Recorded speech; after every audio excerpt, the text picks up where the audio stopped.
आज की क्लास में हम डिस्कस करेंगे सिलाजीनेला की लाइफ साइकिल। बहुत ही इम्पॉर्टेंट लाइफ साइकिल है, ठीक है। टेरिडोफाइट का लास्ट प्लांट ग्रुप है आपका। तो सबसे पहले तो ये चीज़ देखो कि सिलाजीनेला के जो मेंबर्स हैं they are called little club moss. इनको हम लिटिल क्लब मॉस भी कहते हैं, इन्हीं को हम स्पाइक मॉस भी कहते हैं। They are also called spike moss, या फिर इन्हीं को हम बर्ड्स नेस्ट मॉस भी कहते हैं।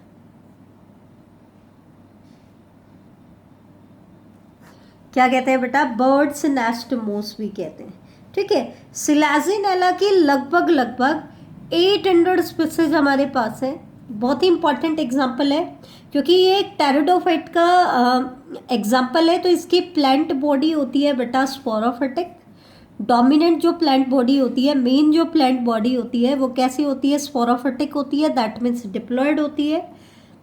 पहली बार ट्रू रूट, ट्रू स्टेम और ट्रू लीव्स इनके अंदर बनी थी टेरिडोफाइट में। तो इसके पास रूट्स कैसी होती हैं? एडवेंटिशियस। हम पहले ही डिस्कस कर चुके हैं कि जो आपके टेरिडोफाइट है उनके पास एडवेंटिशियस रूट्स हैं।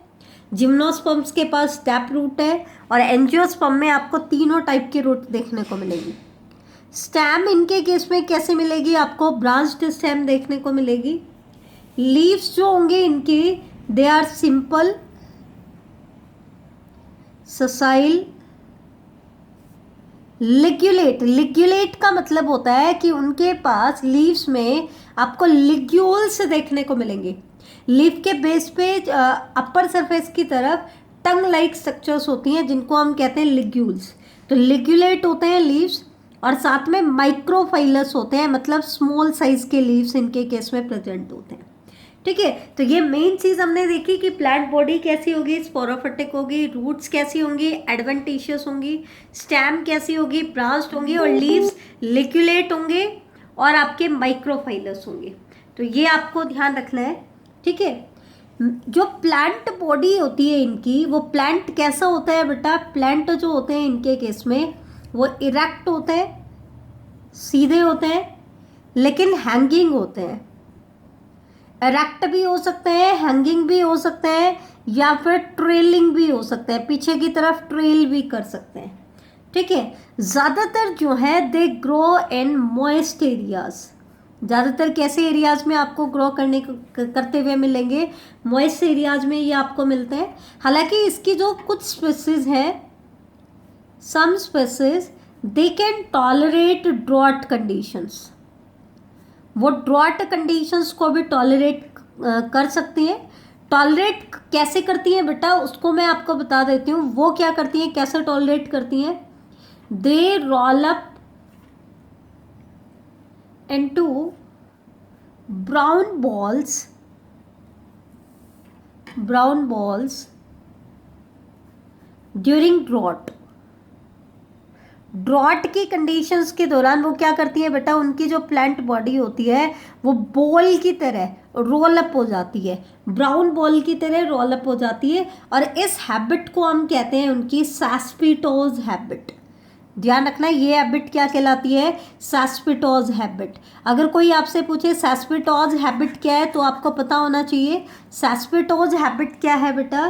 कि जैसे ही ड्रॉट कंडीशंस आएंगी, इनकी जो प्लांट बॉडी होती है ये रोल अप हो जाती है और एक ब्राउन बॉल लाइक स्ट्रक्चर बना लेती है। इस हैबिट को हम क्या कहते हैं? सैस्पिटोज हैबिट कहते हैं। तो जैसे ही ड्राई कंडीशन आई ये रोल अप हो जाती है, लेकिन जैसे ही मॉइस्ट कंडीशंस आएंगी, व्हेन दे बिकम मॉइस्टर्ड, ठीक है, तो उस केस में जो रोल्ड अप पार्ट था, जो रोल्ड था जो पार्ट, वो अब कैसा हो जाएगा? स्ट्रेटन हो जाएगा, ठीक है। और फिर वो कैसा हो जाएगा? ग्रीन प्लांट में टर्न हो जाएगा, ठीक है। पहले तो ब्राउन कलर का हो गया क्योंकि ड्राई कंडीशंस आ गई और साथ में रोल अप हो गया, लेकिन जैसे ही मॉइस्ट कंडीशन आएंगी जो पार्ट रोल हुआ था वो फिर से स्ट्रेट हो जाएगा और ब्राउन की बजाय कैसा हो जाएगा? ग्रीन। इस हैबिट को हम, इस प्रॉपर्टी को हम कहते हैं, इन प्लांट्स को हम कहते हैं रिसरेक्शन प्लांट। मतलब जो ड्राई कंडीशंस को टॉलरेट कर जाते हैं, और जैसे ही फेवरेबल क्लाइमेट आता है वो फिर से ग्रीन हो जाते हैं, ठीक है। तो दे आर कॉल्ड रीसरेक्शन प्लांट। दो इंपॉर्टेंट टर्म यहाँ पे आए हैं, सेस्पेटोज हैबिट एंड रीसरेक्शन प्लांट, ठीक है। तो ये चीज़ आपको ध्यान रखनी है कि ये क्या शो करते हैं, सेस्पेटोज हैबिट शो करते हैं। मतलब जैसे ही ड्रॉट कंडीशंस आएंगे प्लांट बॉडी इनकी रोल अप हो जाती है, ब्राउन कलर के हो जाते हैं, मतलब नॉन फोटोसिंथेटिक हो जाते हैं, ठीक है। लेकिन जैसे ही फेवरेबल कंडीशंस आती हैं ये क्या करेंगे, फिर से स्ट्रेट हो जाएंगे और ग्रीन कलर के हो जाते हैं, ठीक है, ठीक है। तो ये कहलाते हैं बेटा रीसरेक्शन प्लांट कहलाते हैं। अब हम आते हैं इनके स्टेम और लीव्स के बारे में देख लेते हैं कि स्टेम कैसे होते हैं, लीव्स कैसे होते हैं, तो वो देख लो आप। तो सबसे पहले हम स्टेम की बात कर लेते हैं। तो जैसा कि हमने पहले भी कहा कि स्टेम कैसी होती है, या तो इरेक्ट होती है,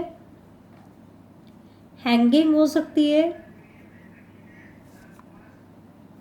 या फिर ट्रेलिंग हो सकती है। अब क्वेश्चन क्या आता है कि जो फॉर्म इरेक्ट एंड हैंगिंग है उनके केस में जो स्टेम होती है वो डाइकोटोमसली ब्रांच्ड होती है।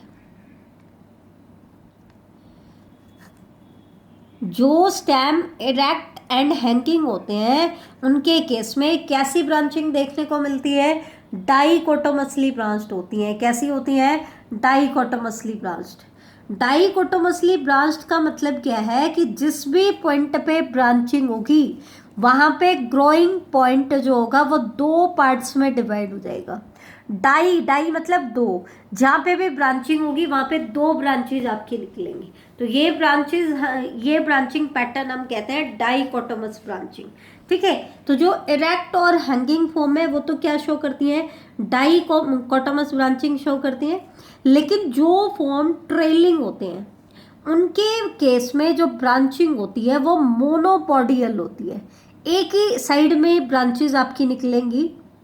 हालांकि वो दिखती है कैसी, डाइकोटोमस, लेकिन एक्चुअल में कैसे होती है, मोनोपोडियल, एक ही ब्रांच निकलती है।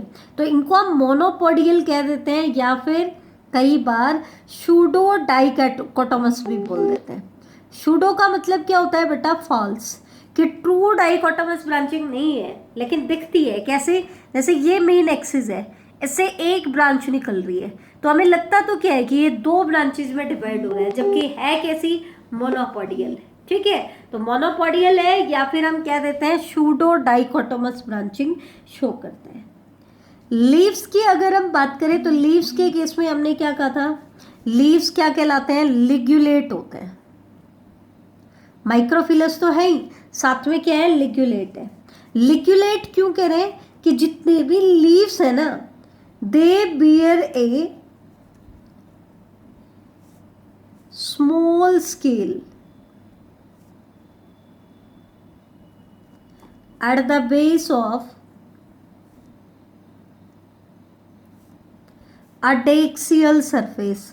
अपर जो सरफेस होता है इनका, उनके लीव्स के अपर सरफेस के बेसल पार्ट पे, नीचे वाले पार्ट पे आपको एक स्केली अपीयरेंस दिखाई देगी, जिसको हम क्या कहते हैं, लिग्यूल्स कहते हैं। जैसे कि ये देखो, ये आपका लीफ है, ठीक है, और ये इसका बेसल पार्ट है, और इस बेसल पार्ट पे आपको ऐसी एक टंग लाइक स्ट्रक्चर दिखाई दे रही है। ये टंग लाइक स्ट्रक्चर क्या है, लिग्यूल है। ये क्या है बेटा, लिग्यूल है। तो इनके जो लीव्स होते हैं उनके अडेक्सियल सरफेस की तरफ आपको लिग्यूल देखने को मिलते हैं, इसलिए इनके लीव्स कैसे होते हैं, लिग्यूलेट होते हैं। अब क्वेश्चन आता है कि इस लिग्यूल का फंक्शन क्या होता है। अगर हमसे पूछ ले कि इसका फंक्शन क्या है, तो इसका एग्जैक्ट फंक्शन अभी तक हमें नॉन नहीं है, ठीक है। हालांकि कुछ मानते हैं कि दे मे हैव वाटर सिक्रेटिंग और वाटर एब्जॉर्बिंग स्ट्रक्चर्स। हालांकि कुछ का मानना है कि इनमें या तो वाटर सिक्रेटिंग स्ट्रक्चर्स हैं या फिर वाटर एब्जॉर्बिंग स्ट्रक्चर्स हैं, ठीक है। लिक्यूल जो है कुछ केसेस में इन्वॉल्व होता है, वाटर कंजर्वेशन में भी इन्वॉल्व होता है, ऐसा माना जाता है कि वो वाटर कंजर्वेशन में भी इन्वॉल्व होते हैं, वाटर को होल्ड करके रख सकते हैं लंबे टाइम तक, होल्डिंग वाटर में भी हेल्प करते हैं।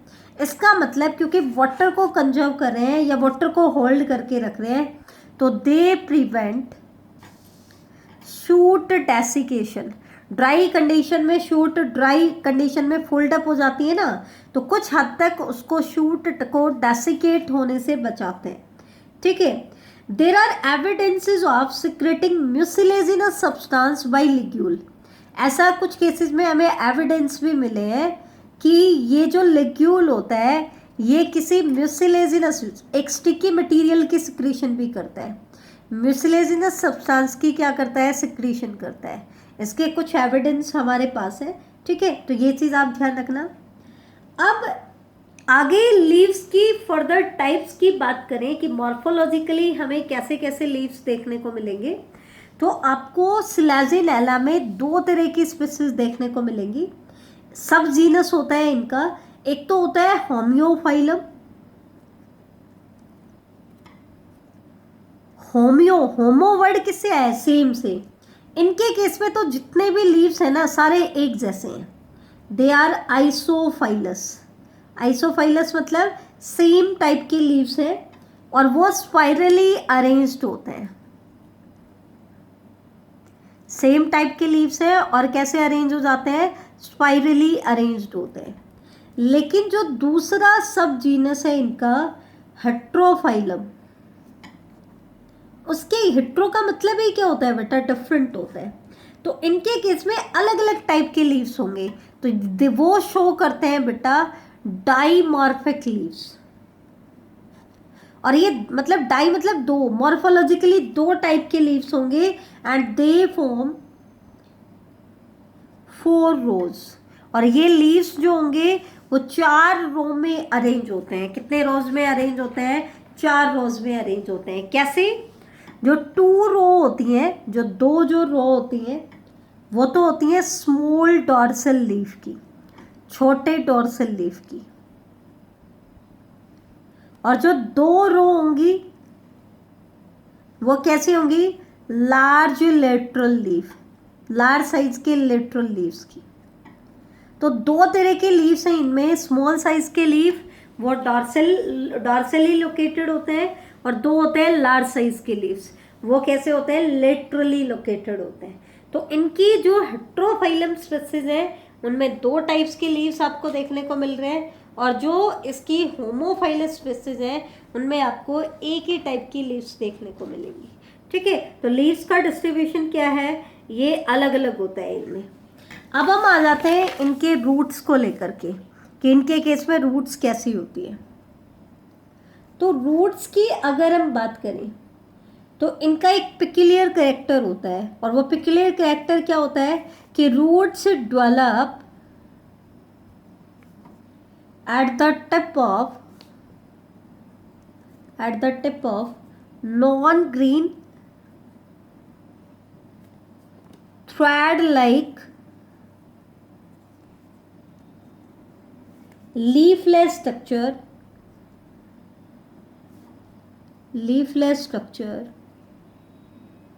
called rhizophore। इनके जो लीव्स होते हैं ना एक ऐसे स्ट्रक्चर के टिप के ऊपर लोकेटेड होते हैं जो थ्रेड लाइक होती है, नॉन ग्रीन होती है और लीफलेस होती है। और उस थ्रेड लाइक स्ट्रक्चर को हमने क्या नाम दिया है, राइजोफोर। राइजोफोर के टिप के ऊपर आपको देखने को मिलेगी। ठीक है, दे डेवलप फ्रॉम इधर बेस ऑफ द प्लांट, या तो वो प्लांट के बेस से अराइज होते हैं या फिर स्टेम फॉर्किंग से, जहाँ पे स्टेम में फॉर्क बनती है। ठीक है, तो ये चीज़ आप ध्यान रखना, ये इंपॉर्टेंट है इनके केस में। तो अब मैं आपको इसका डायग्राम दिखा देती हूँ, वो देखो। ये है डायग्राम आपका सिलेजिनेला का। इसमें ये देखो आप, ये क्या है बेटा, एक लीफलेस स्ट्रक्चर है जिसको हम क्या कह रहे हैं, राइजोफोर कह रहे हैं। इसके टिप के ऊपर आपकी क्या राइज है, आपके लीव्स राइज है। ठीक है, तो ये चीज़ ध्यान रखना। लीव्स कैसे हैं? लिग्यूलेटेड लीव्स हैं, और इनकी लीफ वाली जो ब्रांच है उसके टिप के ऊपर कोन की फॉर्मेशन होती है, corn at the tip of branches, इसीलिए इनको हम क्या कहते हैं? स्पाइक मोस कहते हैं। क्या कहते हैं बेटा? स्पाइक मोस कहते हैं। एक चीज़ और ध्यान रखना, ये जो लीफ की अरेंजमेंट आप देख रहे हो, इसमें ये ध्यान देना, ऊपर वाले जो लीव्स होंगे वो माइक्रोस्पोरोफिल होंगे, नीचे वाले जो लीव्स होंगे वो मेगास्पोरोफिल होंगे।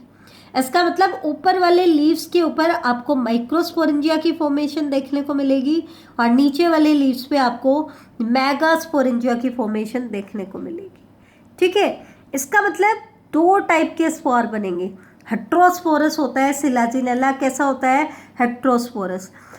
हेट्रोस्पोरस क्यों होता है? क्योंकि दो तरह के स्पोर की फॉर्मेशन होगी, माइक्रोस्पोर एंड मेगास्पोर। माइक्रोस्पोर की फॉर्मेशन माइक्रोस्पोरेंजिया में होगी और मेगास्पोर की फॉर्मेशन मेगास्पोरेंजिया में। माइक्रो जो स्पोरेंजिया होता है इनका, वो लॉन्ग स्टॉक वाला होता है। ध्यान रखना, इसको हम स्ट्रक्चर से ही डिफ्रेंशिएट कर सकते हैं कि इनका जो माइक्रोस्पोरेंजिया होता है वो लॉन्ग स्टॉक्ड होता है, लंबी स्टॉक होती है, और उसके अंदर नंबर ऑफ माइक्रोस्पोर की फॉर्मेशन होती है। जबकि जो मेगास्पोरेंजिया होता है वो शॉर्टली स्टॉक्ड होता है, और उसके अंदर 4 मेगास्पोर बनते हैं। अब देखो, रिड्यूस होना शुरू हो गए गैमेटोफाइट, क्या होने शुरू हो गए? रिड्यूस। हालांकि जिम्नोस्पर्म और एंजियोस्पर्म के हाईली रिड्यूस्ड होते हैं, लेकिन इनमें भी जो मेगास्पोरेंजिया है उसके अंदर सिर्फ 4 ही मेगास्पोर आपके बनेंगे। कितने मेगास्पोर बनेंगे? 4 मेगास्पोर आपके बनेंगे। तो ये चीज़ आपको ध्यान रखनी है। इस लेक्चर में हम इतना ही डिस्कस करेंगे, इससे आगे की लाइफ साइकिल हम नेक्स्ट लेक्चर में डिस्कस करेंगे।